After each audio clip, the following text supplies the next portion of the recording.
Christian. Hello, Karishma, how are you? Very well, how are you? How was your Watches and Wonders 2023 so far? Been spectacular so far. What about you? Actually, great. So we had great success with our novelties, and so far we're happy. And I'm especially happy today because I'm wearing one of the novelties, Yes, and the latest one, which was released yesterday. So the Tourbillon Platinum with green dial. So Super. everything's fine. So we're here, as you can see, at Vacheron Constantin at Watches and Wonders 2023 with the Christian Selmoni, who's going to take us through the novelties, but also we're going to talk a lot about the vintage. Yes, with pleasure. Watches. Yeah, Yes. with pleasure. It's interesting what you have on your wrist, though. It's the Vacheron Constantin surprise launch, Very as much. everyone's calling it, which is matching with your jacket beautifully. Thank you very much Tell indeed. us about it. What is it? Yes, so this is the surprise for the let's say the second half of Watches and Wonders.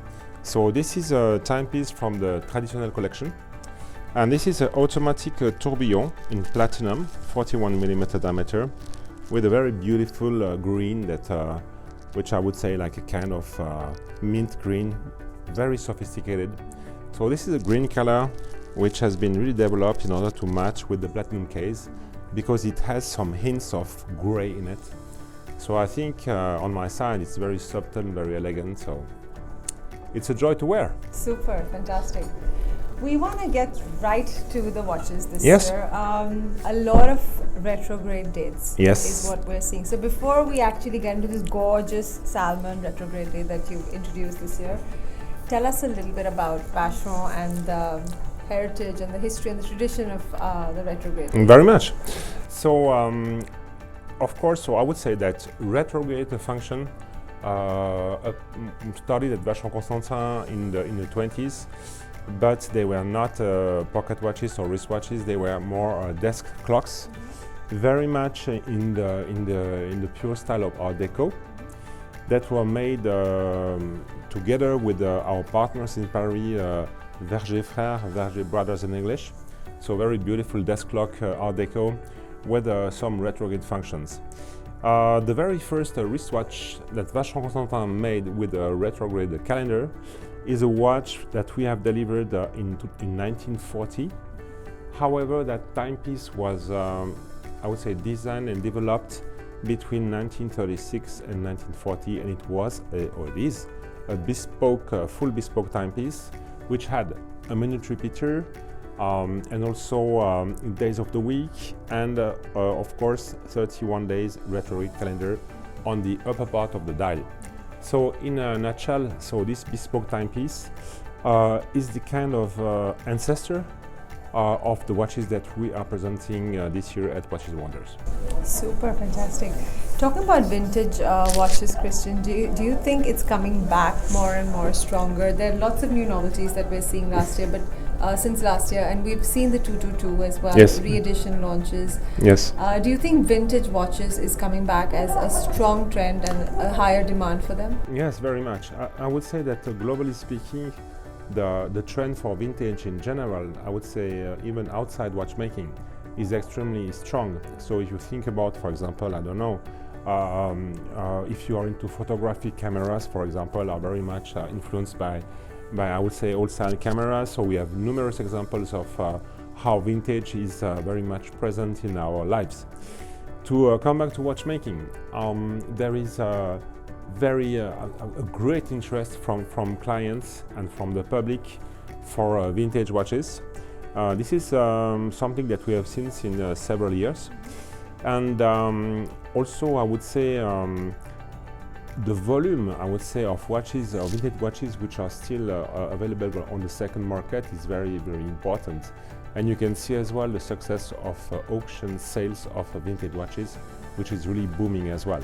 So for us, it's a great opportunity because we have actually a program of vintage watches, Vacheron Constantin vintage watches that we are selling, fully restored, with a 2 years guarantee, and this program is named Les Collectionneurs, and it's a very successful one.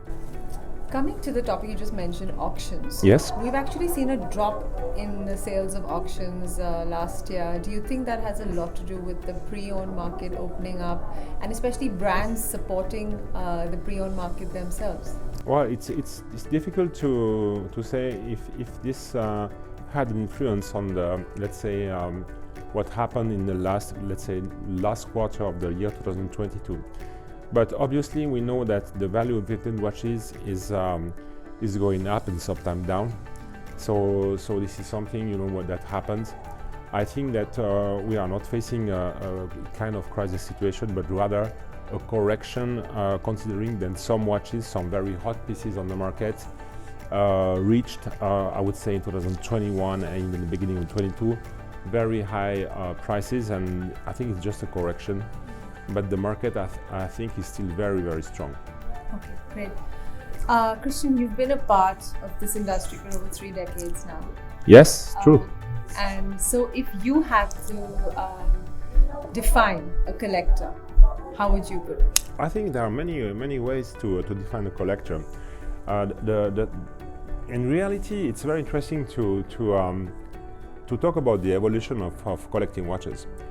At the end of the 80s or beginning of the 90s, collecting vintage watches was very much a very niche activity. And around the planet, there were finally, at the end of the day, a few, if I may say, watch collectors. It was really a small community. And historic collectors, they were very much targeting, depending on their taste, one specific brand or one specific kind of complications. But I think that the awareness of watchmaking in general since the 2000s has put a spotlight on vintage watches, and so, or even I would say pre-owned watches as well.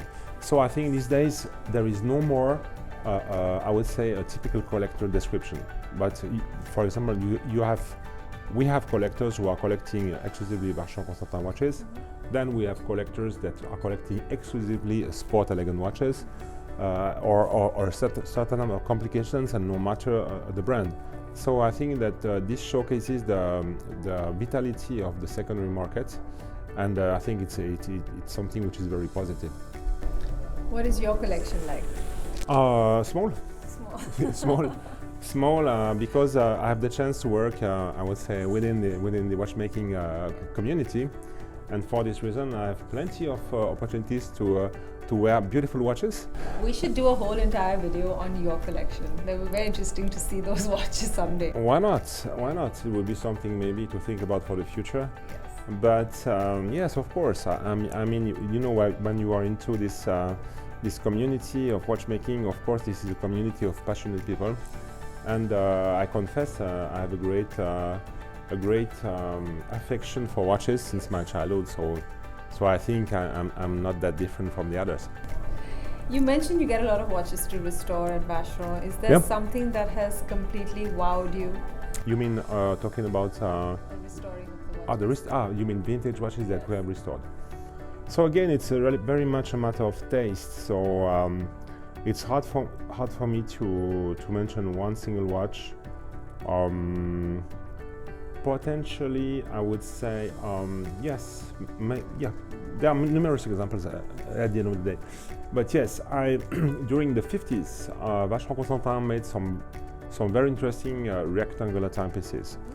For most of us, the 50s has been a decade of supremely elegant round watches, flat, kind of dress watches, hyper elegant. But we did some very interesting rectangular timepieces. Some of them, they had the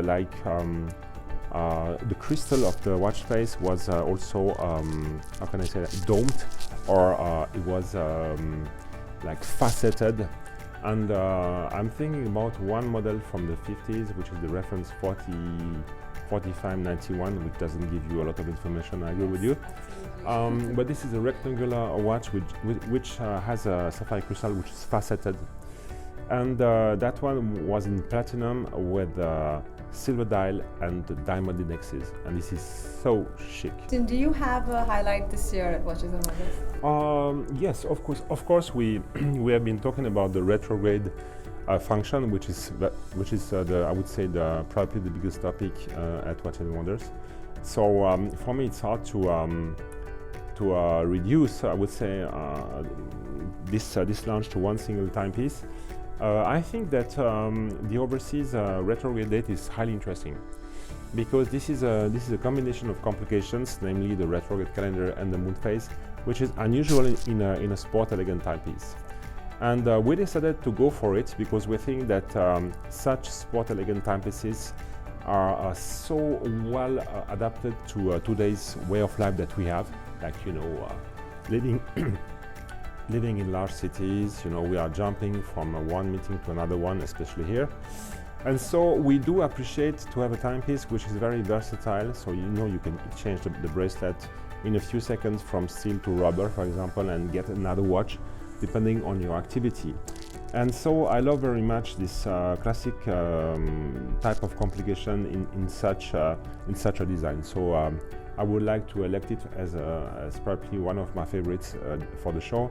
But of course, there is a reason why I'm wearing the Platinum Toby on my wrist with green line, and you may easily understand that this one is as well one of my favorites. Yes, I'm also leaning towards that one for this year. Yes, so great. Super. Thank you so much, Christian. My pleasure, as always. Okay. And we'll see you at Watches and Wonders next year. Probably yes, with great pleasure. Thank you so much.